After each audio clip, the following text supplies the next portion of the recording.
दरिया खान मरी भरिसां ॻोठ आदम खान लाशारी में नौजवान मुबैना तौरु क़तल थी वियो आहे। लाश अस्पताल मुंतक़िल कयो वियो आहे। इतलाह ते पुलिस पहुची 22 वरनि जे इम्तियाज़ पुट आचर लाशा जो लाश रूरल हेल्थ सेंटर अस्पताल पहुचायो वियो। पुलिस 2 ॼणनि खे गिरफ़्तार करे जांच शुरू करे छॾी। कारण मालूम न थी सघिया आहिनि। अव्हांखे आगाह करे रहिया आहियूं त दरिया खान मरी भरिसां ॻोठ आदम खान लाशारी में नौजवान मुबैना तौरु क़तल थी वियो आहे। लाश अस्पताल मुंतक़िल कयो वियो आहे।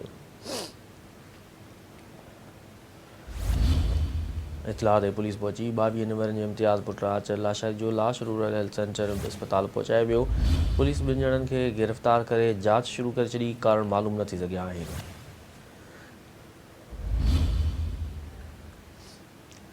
दरिया खान मरी भरिसां ॻोठ आदम खान लाशारी में नौजवान मुबैना तौरु क़तल थी वियो आहे। लाश अस्पताल मुंतक़िल कयो वियो आहे।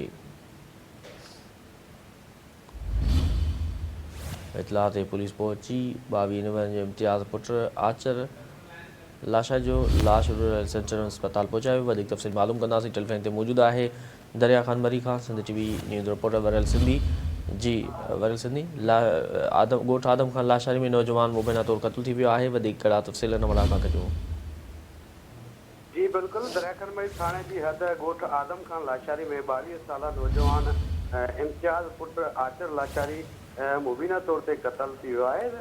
वाक़े जी इतला मिलण ते दरिया खान मरी पुलिस समेत जेकी आहे मुख़्तलिफ़ थाननि जी पुलिस वाक़े वारे हंधि पहुची जेकी ज़रूरी कार्रवाई बाद मक़सूद जो जेको लाश आहे उहो पोस्टमार्टम लाइ रूरल हेल्थ सेंटर दरिया खान मरी जेको आहे मुंतक़िल कयो वियो आहे। त मां अव्हांखे इहो बि ॿुधाईंदो हलां त आख़िरी इतलाहनि ताईं पुलिस वाक़े जे सिलसिले में 2 ॼणनि खे जेको आहे शक जी बुनियाद ते गिरफ़्तार करे जांच शुरू करे छॾी आहे। जॾहिं त क़तल जा कारण जेके आहिनि उहे अञा ताईं मालूम न थी सघिया आहिनि। जी ठीकु आहे, वरियल सिंधी तफ़सील लाइ वॾी महिरबानी।